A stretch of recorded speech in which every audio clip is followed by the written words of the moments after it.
ዛሬ በዚህ ቪዲዮ ጠፈር ላይ ለምን ድምጽ የለም የሚለውን አስገራሚ ነገር እናያለን። ለምን ጠፈር ላይ ድምጽ የለም? ዛሬ በዚህ ቪዲዮ ሙሉ ስለሱ አስረዳችኋለሁ። ሙሉ ቪዲዮን ተከታተሉት። እዚህ ምድር ላይ ሆነን እኛ አሁን ለምሳሌ ብዙዎቻችን የሆሊውድ አስገራሚ ፊልሞችን አይተናል። እንደ ስታር ዋርስ ያሉ አስገራሚ የሆሊውድ ፊልሞችን አይተናል። እነዛ ፊልሞች ላይ ያለው ነገር አሁን በእውነተኛው ዓለም አለ ወይ? ጠፈር ላይ ብንጓዝ እንደዚህ አይነት ድምጾችን እንሰማለን ነው የሚለውን ነገር ዛሬ በዚህ ቪዲዮ በደንብ ተንትኜ አስረዳችኋለሁ። ሙሉ ቪዲዮን ተከታተሉኝ፣ ትማሩበታላችሁ። ቻናሉን ሰብስክራይብ አድርጉ፣ ቪዲዮ ላይክ አድርጋችሁ ጀምሩ። ወደ ቪዲዮ ስንመጣ እንደዚህ አይነት ነገር ለመረዳት መጀመሪያ ድምጽ ምንድነው የሚለውን ነገር ማወቅ አለብን። ድምጽ ማለት አሁን እኔ ከእናንተ ጋር በማወራበት ጊዜ ቫይብሬሽን ይፈጠራል። ድምጽ ማለት ራሱን የቻለ ቫይብሬሽን ነው። ድምጽ የሚፈጠረው በቫይብሬሽን ነው።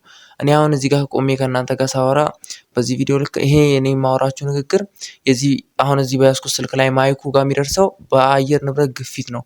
እዚህ ጋር ያለው የጉሮሮ የእርግብግቢት በሚመታበት ጊዜ ቫይብሬሽን ይፈጥራል ማለት ነው። ይሄ ቫይብሬሽን ደግሞ ከተለያዩ እዚህ ጋር አቶሞስፌር ውስጥ ከሚገኙ አቶሞች ጋር ትናንሽዬ የአየር ንብርብሮች ጋር ይጋጭና ልክ እንደ ሰንሰለት ሆኖ እናንተ ጋር ይደርሳል ማለት ነው። ወይም ደግሞ እዚህ ማይክ ጋር ይደርሳል።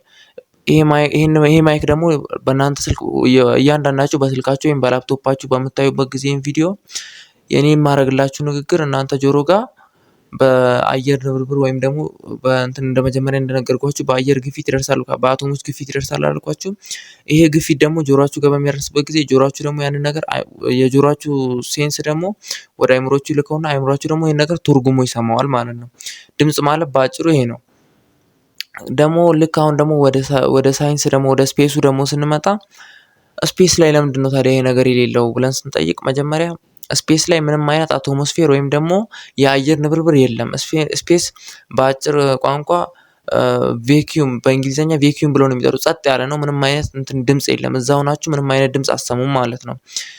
በዚህ ምክንያት ታዲያ ስፔስ ላይ ምንም አይነት ንግግር ብታደርጉ እዛ አይሰማም። የፈለገ አይነት ግጭት የሜቴራይት ግጭት፣ የተለያዩ መንኮራኩሮች ግጭት፣ ትላልቅ ፍንዳታ ቢከናወን እዛ ብንሆን እኛ በአይናችን እናያለን እንጂ ምንም አይነት ፍንዳታ ሲከናወን ወይም ደግሞ በጆሮአችን የምንሰማው ነገር አይኖርም ማለት ነው።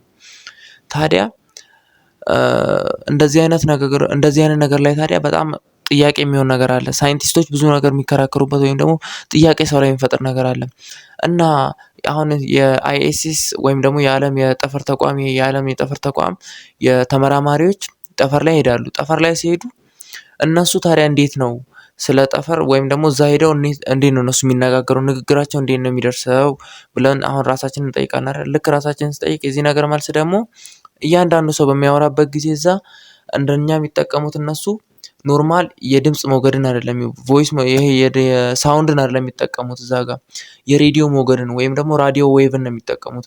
በራዲዮ ዌቭ አማካኝነት ደግሞ እኔ እዚህ ጋር ሆኜ የማወራችሁ ድምጽ እነሱ ጋር በራዲዮ ዌቭ ሁሉም ሰው የየራሱ ቱታ አለው እዛ ሲለብስ ማለት ነው።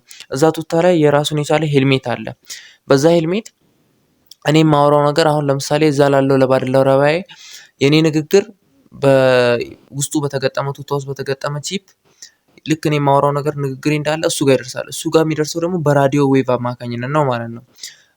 ሌላኛው ደግሞ አሁን ደግሞ አንድ በራሴ ልጨምርላችሁ። አንድ ደግሞ በጣም አስገራሚ ነገር የሚሆነው ጠፈር ላይ አሁን ደግሞ ለምሳሌ ጠፈር ላይ የፈለገ አንድ 0 ዲግሪ ነው። ምንም አይነት የመሬት ስበት የለም። እዛ ግራቪቲ የለም። ግራቪቲ 0 ዲግሪ ነው።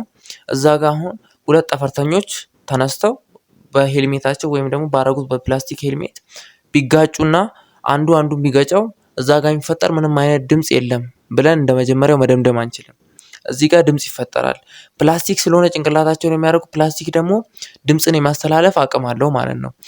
ፕላስቲክ ደግሞ እንትንን አይጠብቅም፣ አቶሞስፌርን ወይም ደግሞ የአየር ንብረትን የግፊትን አይጠብቅም። እንደሌሎቹ ራሱን በራሱ ያሳልፋል ማለት ነው። ሌላኛው ደግሞ አሁን እንደዚህ አይነት ከቁሶች ወይም ደግሞ አሁን በአካባቢያችን ከምናገኛቸው ነገሮች ድምጽን የሚያሳልፉ እነማን ናቸው ብለን ልክ ራሳችንን ስንጠይቅ ለምሳሌ ብረት ድምጽን ያሳልፋል። ብረትን አሁን አንድ ሰው ከመሬት ተነስቶ ቢቀጠቅጠው የሆነ ቂው የሆነ አይነት ድምጽ እንሰማለን አይደል? ያ ብረት ድምጽ ማሳለፉን ያሳያል ማለት ነው። እንጨትንም አንስተን አሁን እንጨትንም ብንቀጠቅጠው ውስጡን የሆነ አይነት ድምጽ ያሰማናል።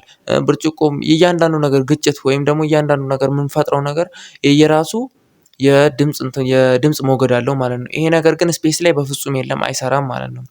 የዛሬው ቪዲዮ ይሄን ይመስላል። እንደተማራችሁበት ተስፋ አደርጋለሁ።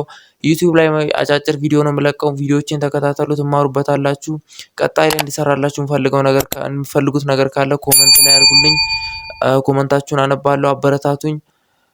ቪዲዮን ስለጨረሳችሁ አመሰግናለሁ። ታንክስ ፎር ዋቺንግ